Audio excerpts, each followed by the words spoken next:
He said Mustang on the side last week. That's all right. It matches inside. Well, this time I pulled up behind it, couldn't stop, rammed it in the back. Okay, well, as long as I get to the house, I'm all right.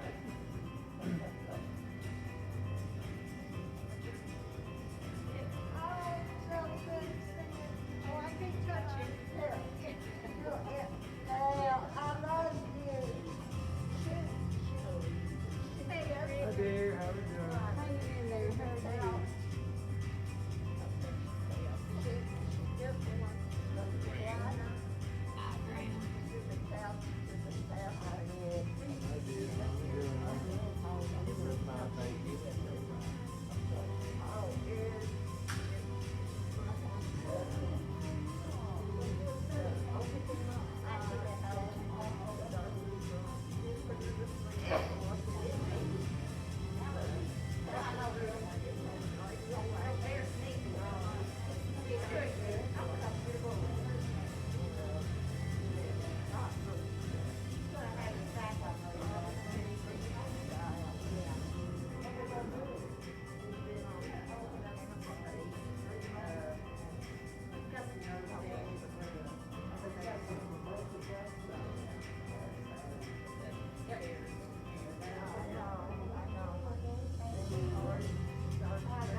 I miss Diana.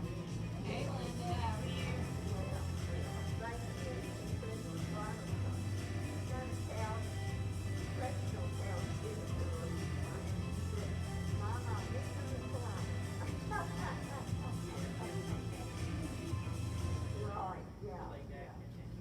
Good morning. Morning. Glad to see you all this morning. Glad you're here to worship with us. If you're joining us online, we're glad you're tuning in with us this morning. Wherever you're at, we hope that you'll worship along with us today. Just one announcement I want to make this morning is about our Harlan County mission trip. Unfortunately, it was canceled this week. However, we are still doing two things off of that. One, we are still collecting shoes, believe it or not.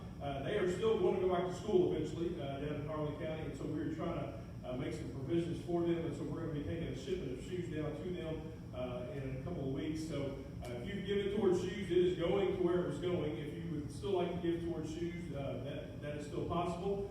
The second part of that is the group that we stay with, the house we usually stay in, they called us the other day and asked if we had anybody that would like to come down for a day or two and wrap Christmas presents. Their big ministry is every Christmas they give out lots of wrapped Christmas presents to the kids in the area, and because they've had no groups down for a lot of weeks, they've got tons of gifts, but no gifts that are wrapped. So we're going to take a team down for probably just one night. They're going to bring them directly to the house that we stay in, and we're just going to wrap presents there. So if you're interested at all in that, please see me. I don't have the exact dates yet, but Ruth Wiley's kind of heading that up. They're going to go down and just wrap presents, sit in the house, enjoy one another's company, and wrap Christmas presents. How hard could that be? So just two opportunities there to serve the people there in Harlan County. We're unable to do the bigger part. There was just too many logistics they couldn't get together. We had a couple of churches coming from some hot spots, and so they just didn't want to risk anything down there. So we are changing directions, but still going to provide shoes for them. So thank you for giving. A lot of you have given towards that, and we are continuing to be good stewards of that. We're glad that you have contributed towards that. We're going to make an incredible time out of it, even though we can't have our normal week. We're so glad you're here together with us this morning. We're glad you're together with us at home. Let's worship together.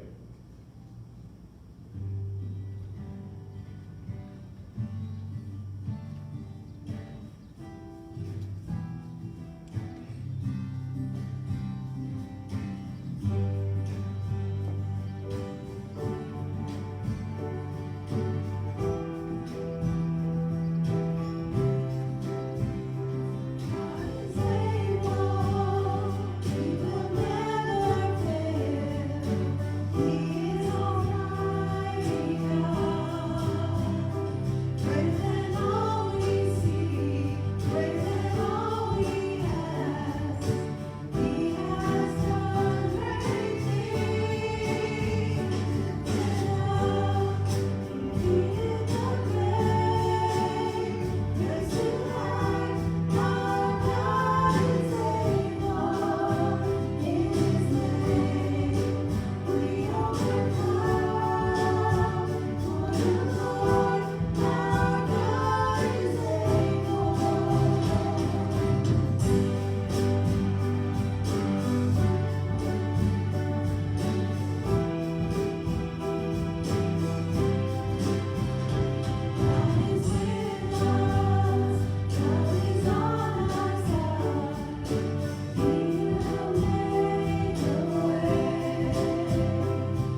Pray with me, please.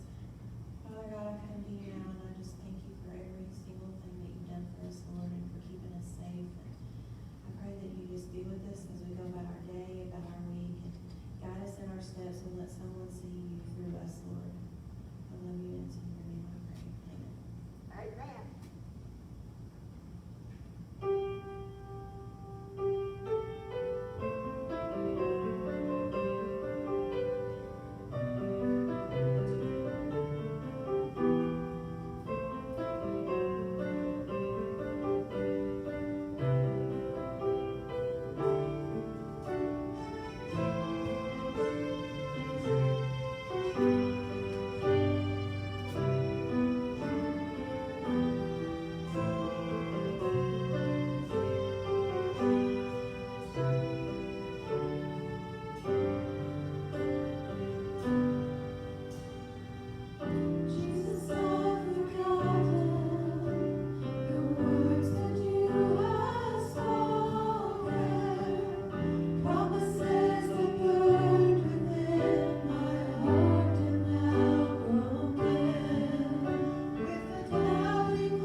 being seated, and invite you to find your copy of God's Word and join me in Matthew chapter 7.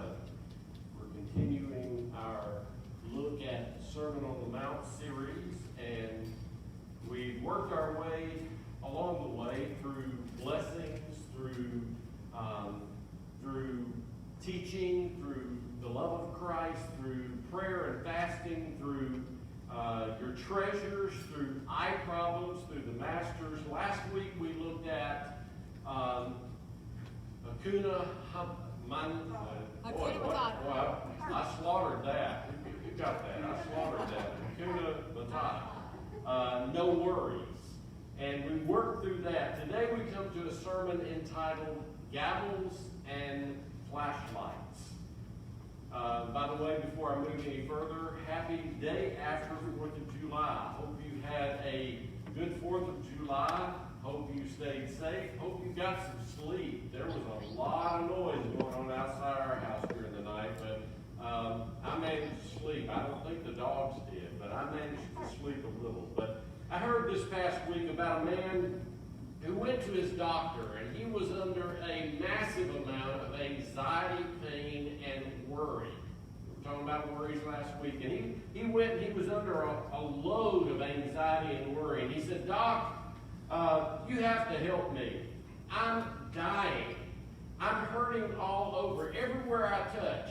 If I touch my head, it hurts. If I touch my chest, it hurts. If I touch my stomach, it hurts. If I touch my leg, it hurts. If I touch my foot, it hurts. Everywhere I touch hurts. You've got to help me."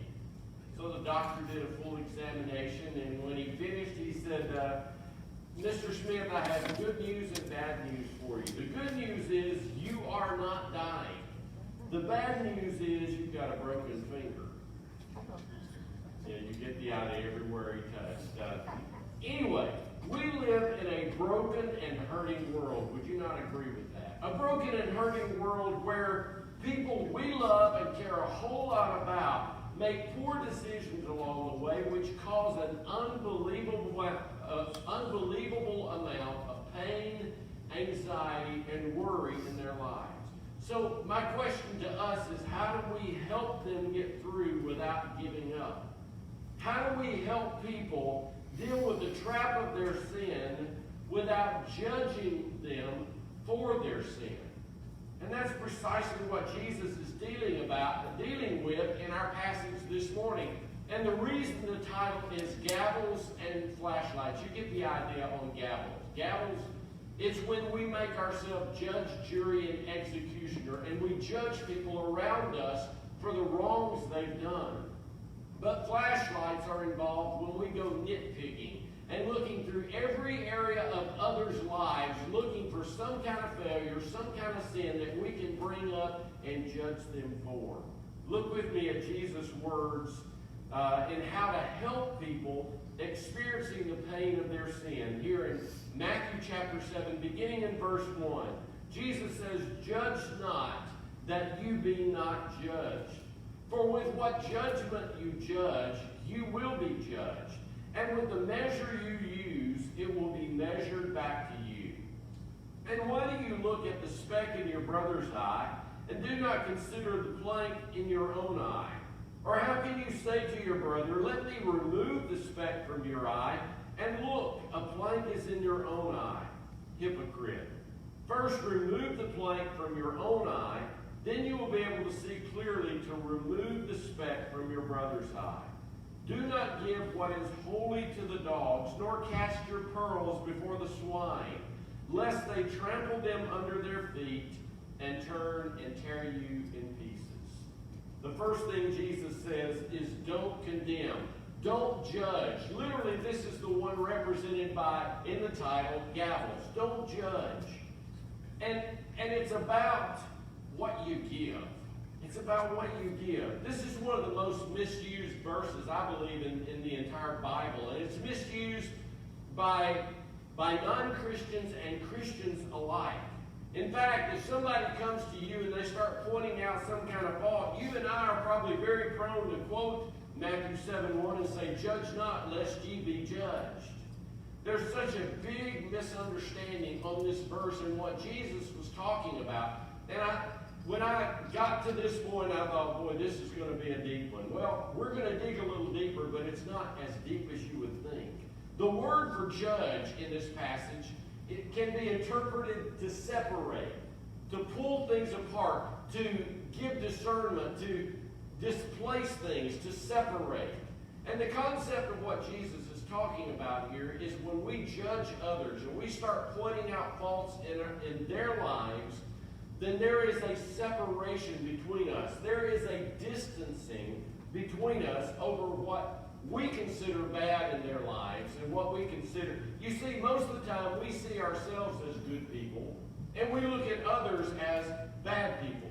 And we see the bad in them, and we show contempt toward them for the bad stuff in their life. Now, Jesus is saying, don't criticize those who mess up. When you do, you separate yourself from them as those who are less worthy than you. And when you separate from them, here's the key, it's impossible for you to help them. That's what ministry is all about, helping others. The problem with this whole concept is that we're all sinners. We're all sinners. In fact, Romans 3:10 says that there is none righteous, not even one. Not even one. Then Romans 3:23, most of you know that passage, it says, all have sinned and fall short of the glory of God. So what happens is we cannot separate ourselves from so-called bad people, because when it comes down to it, we are bad people. We're no better than anyone else. We are all sinners. We all are on ground zero when it comes to the sin that separates us from God. And it shouldn't separate us from one another. I read this interview this past week. Michael Shermer is publisher of Skeptic magazine, and he interviewed Thomas Keneally, the author of Schindler's List. So Shermer asked what Keneally thought the difference was between Oskar Schindler, rescuer of the Jews and hero of his story, and Amon Goeth, who was the Nazi concentration camp commandant. Keneally said there wasn't much difference.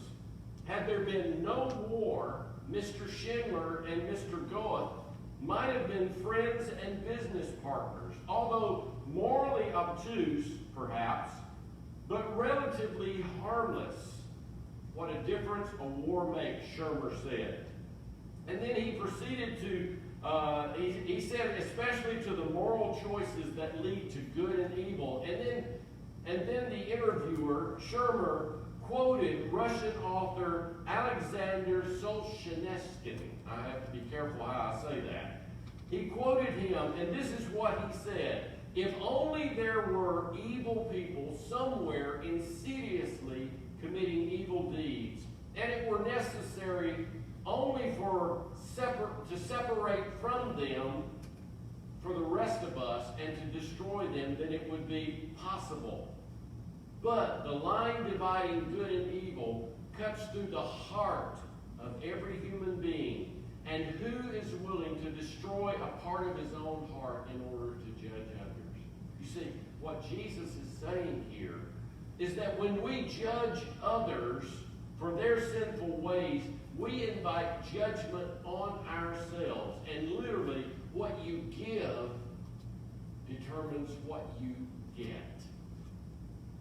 What you give determines what you get. This is what Jesus was teaching in the Lord's Prayer. You remember in the Lord's Prayer, he taught us to pray, forgive us our trespasses, and then he had a big word that's only 2 letters, as we forgive those who trespass against us. Literally what he was saying in teaching us that, he was saying if you give forgiveness to others, then you'll get forgiveness from the Father for your trespasses. He was literally teaching that.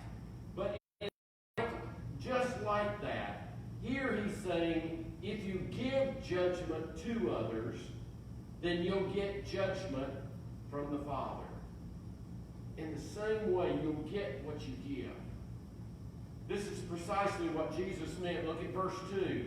When he said, with what judgment you judge, you will be judged. And with the measure you use, it will be measured back to you. I like Luke's interpretation. Luke 6, he gives a little more detail. He runs the same line and he says, judge not, and you won't be judged. Condemn not, which is the title of this first point. Don't condemn. Condemn not, and you won't be condemned. And then he says, forgive, and you will be forgiven. Give, and it will be given to you. Good measure, pressed down, shaken together, and running over will be put into your lap. For with the measure you use, it will be measured back to you. In other words, what you dish out will come back. It'll come back to you. Whether it's commendation or condemnation, whether it's compliments or criticism, whether it's compassion or cruelty, it will come back to you if you give it to others. Read about a woman who sat down to have a street artist do a quick portrait of her.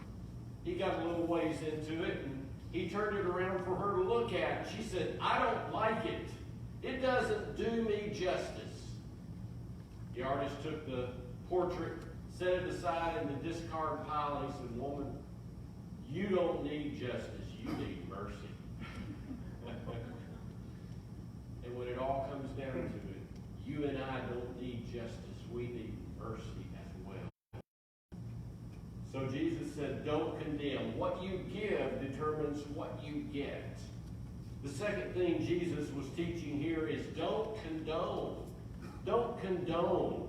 This is the idea of flashlights, of looking for everything in somebody else's life, but ignoring all the stuff in our own lives. He says, why do you look at the speck in your brother's eyes, but do not consider the plank in your own eye?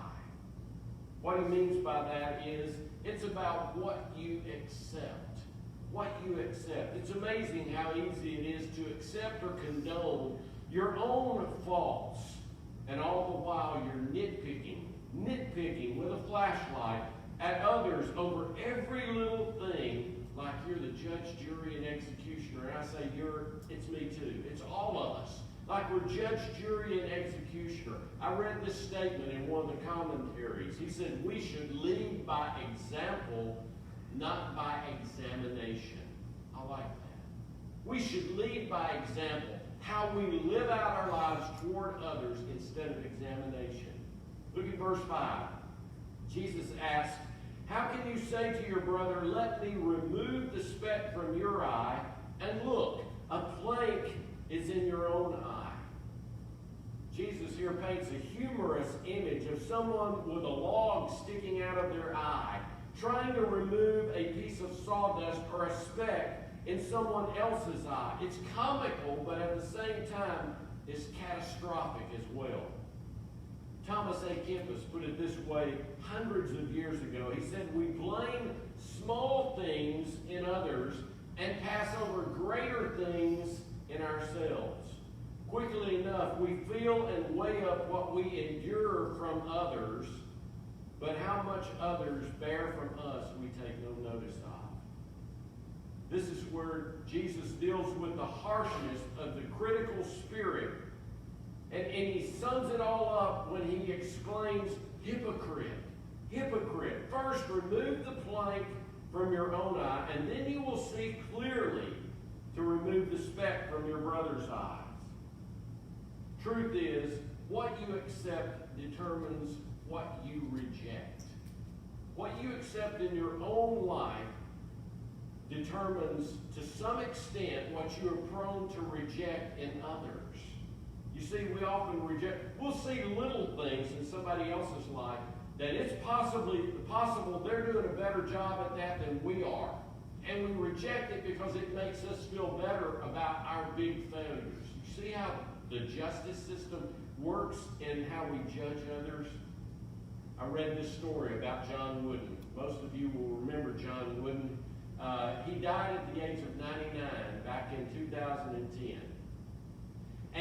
And he was the former basketball coach for UCLA. And he was different in how he coached than many of today's coaches. He seldom left his seat on the Bruins bench during a UCLA game. When he was asked about it, he said, I tried to teach players that if they lose their temper on the court and get out of control, they will get beat. And modeling, for me, was better than words. So he tried never to lose his temper. With that philosophy, Wooden set records that may never be broken in college basketball. Some of them may already have been, but the article I was reading said that they may never be beat or beaten. From 1948 to 1975, he had a win-loss record of 885 wins and 203 losses. At one time, he had an 83-game winning streak. And his winning percentage was a phenomenal 813%.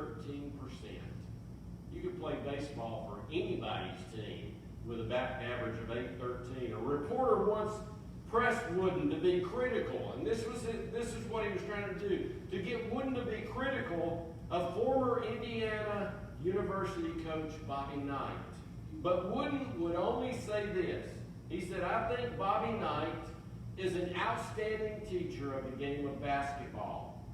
I don't approve of his methods, but I'm not a judge, and I'm not judging Bobby Knight. There is so much bad in the best of us, and there's so much good in some of the worst of us. It hardly behooves me to talk about the rest of us. I don't know if you caught that or not, but he refused to exalt himself, and he refused to demean somebody else. Powerful. Oswald Chambers put it this way. A man who is continually criticized becomes good for nothing, and the one who criticizes him is no better. No better. It's time to stop condemning and stop condoning ourselves. The third thing Jesus says is don't conduct. Now, that's not like conducting traffic, but it has to do with our conduct, how we act, what we do. He says, do not give what is holy to the dogs, nor cast your pearls before swine. Now, this phrase, I don't know if this one has always befuddled you. There's a big word. Do you like that? That's theological, befuddled you. It's always confused me when he said, do not give what is holy to the dogs, nor cast your pearls before swine. What he means by that is this. It's about what you do. That's to do with conduct. And I'll explain it a little more in just a moment, but the first thing we need to get clear is how the people of Jesus' day viewed dogs and pigs. They saw them as unclean animals, unworthy of attention or affection in any way. So Jesus turns the conversation to the idea of giving what is holy to the dogs and casting pearls to the swine or to the pigs.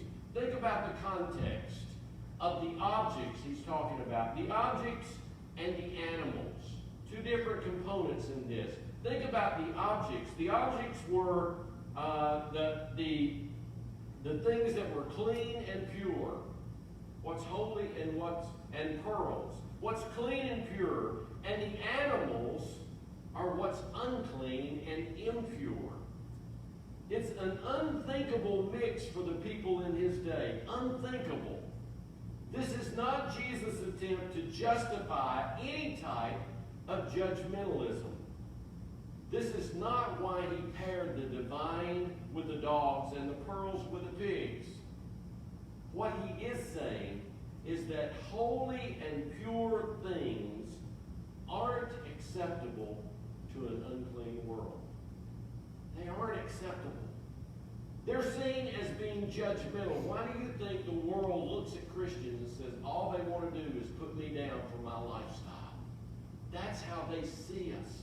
They look at us, and if they see a gavel and a flashlight in our hands, they think, here they come. They're going to judge me for my life, for my words and my actions. That's why I say what you do determines what you are. especially in their eyes. When a lost world looks and they see us coming, they often think, they're not coming to help me, they're coming to judge me. And if ministry is about helping a lost world, then we've got to change our ways. My question is this: does this mean that we can't take the gospel to a lost world? If they see it as judgmental, does that mean we can't take the gospel to a lost world? No, it doesn't. Not by any stretch of the imagination, but it does mean that we need to show discernment in ministry and evangelism and realize that the gospel is a message of truth, and that message of truth must be given with grace. Here's why I say that. Ed Silvoso wrote a book years ago about prayer evangelism, and I've quoted him before about this. In that book, Ed Silvoso identified what he called binary truths, meaning two truths that go together, that work together, and there's power in how they work together. The two that he identified that stood out to me were in John 1:14. John has been talking about the Word. The Word had a capital W, which meant that he was talking about Christ before he became flesh. And what he says in verse 14, he says, the Word, meaning Jesus, became flesh and dwelt among us, and we beheld his glory, the glory as of the only begotten of the Father. And then he says he was full of grace and truth. There are the binary truths. Now the key with that is this: without truth, people can't be saved. But the hard part of that fact is this: without grace, people won't be saved. There's no way they can. They can try to line their lives up with the truth, but if there's no grace involved, they're still going to fall flat on their face. Without truth, people can't be saved, but without grace, people won't be saved.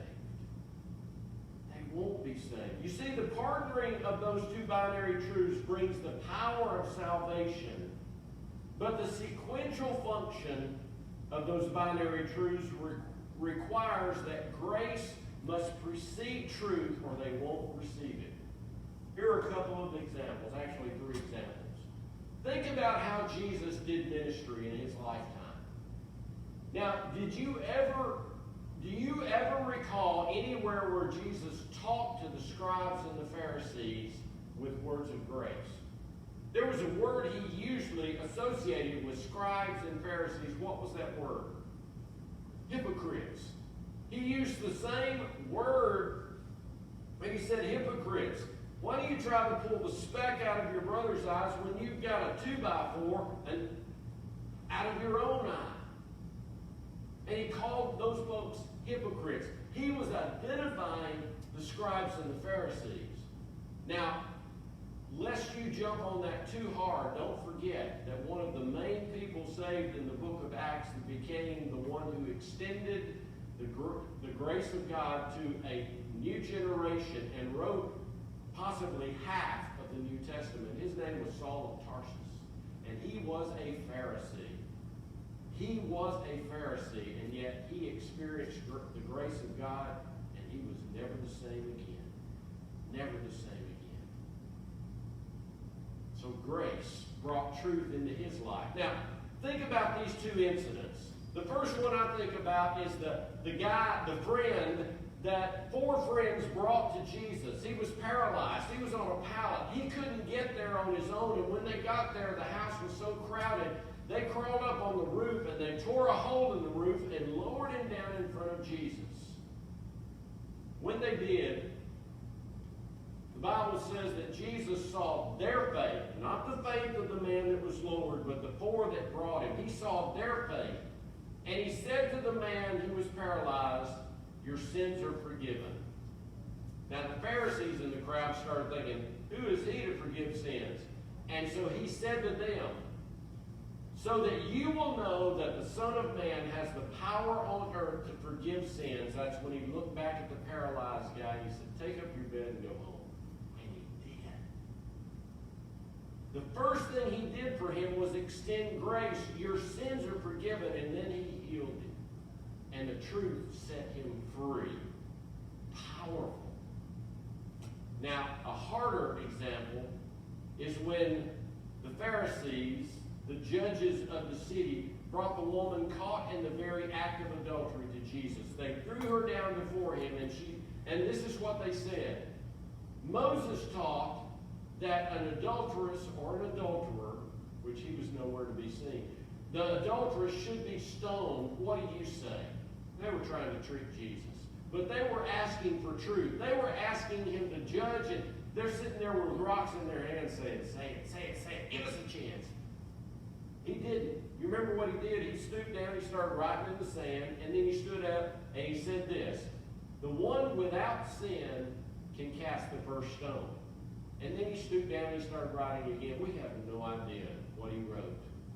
But if you read the story, you'll notice that one by one, they began to leave without casting a stone, without judging. And it says specifically from the oldest to the youngest, the ones that had lived the longest and probably had the most sin in their lives, they left without casting a stone. So Jesus stood up and he looked at the woman and he said, where are those who condemn you? And she said, there are none. Listen to what he said. Neither do I condemn you. Go and sin no more. Grace and truth. That's how he worked. Maybe it should change how we work, how we reach out to people, how we share the good news of the gospel. As followers of Jesus, we often find ourselves either consciously or unconsciously judging those around us. We're often blinded by our own weaknesses and limitation, and we judge others in order to try to instantly level the ground so that we don't feel so bad about what we do and how we live. While sitting in a mall one day, George Boyd found himself judging others, instantly seeing their faults. Thankfully, he noticed how he was noticing others, and his judgments about them were not at all flattering. In that process of thinking through what he was doing, he remembered that Jesus told us to bless people first. So he began a thought experiment. This is what he did. He said, instead of judging others, I want to bless others in my mind. I want to look at them and I want to bless them. And I want to pray for them. And he began to do that. And it's like a room that was in black and white took on color. And everything changed. Everything changed.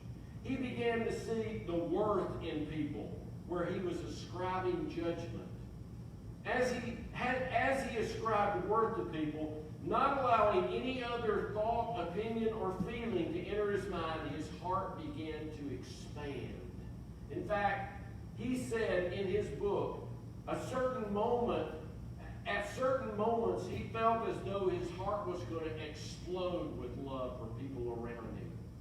He was waking up to the immeasurable value of the beauty of people in the mall that afternoon. Sitting there sipping his Coca-Cola, he was experiencing the heart of God. It felt like finding home after you'd been lost for a long time. It felt like waking up from a coma. It felt like finding undiluted truth after living off of watered-down truth. It felt like he was remembering something he had long since forgotten. The love, joy, and peace he was experiencing filled his heart with compassion for the people around him. That's my challenge for you and me today. Next time you have a judgmental thought, next time you look at somebody and you think, I wouldn't have done that. I wouldn't have said that. Start praying. God, they're hurting. They wouldn't have said or done what they did. They need somebody to love them. Show me how you love them and help me to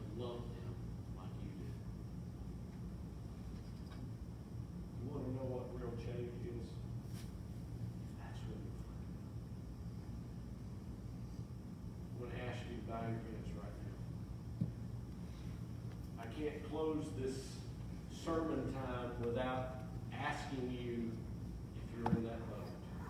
I'm not gonna put your name or your picture in the newsletter. I'm not gonna tell anybody else. But without anybody looking around, if you need prayer today, I'm just gonna ask you to lift your hands straight up and back down. Thank you. Thank you. Someone else. Thank you.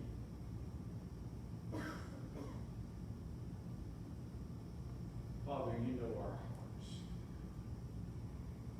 You know our hearts even better than we do. Because, God, when we look at ourselves, we try to justify the things we do and think we get away with. We condone our own activities. And yet we look at others. We're trying to pull a speck out of our brother's eye when we've got a beam, a plank sticking out of our own. Bigger problems in our own lives than we find in others. God, give us a different heart. Help us to consciously be aware of the judgmentalism that's in us. And help us, Father, to begin to pray. God, there's more than enough stuff in my own life to clean up. Help me to clean up my life first, but help me to pray for others for what I see in them. God, help me to pray for them and help me see them like you do. And give me a will to help them by praying and loving them. God, change us. Because that's how you want to change the world, through us. And if we're no different, then they won't be either. God, change us first. And make us instruments of change. Make us trophies of grace. Make us tools of grace to a lost world that needs to know there's a loving God out there. We choose you today, and we choose grace. May we offer that to others. And that as their heart is opened by the grace, may they find the truth. Because Jesus said, you will know the truth, and the truth will set you free. Father, I bless each person under the sound of my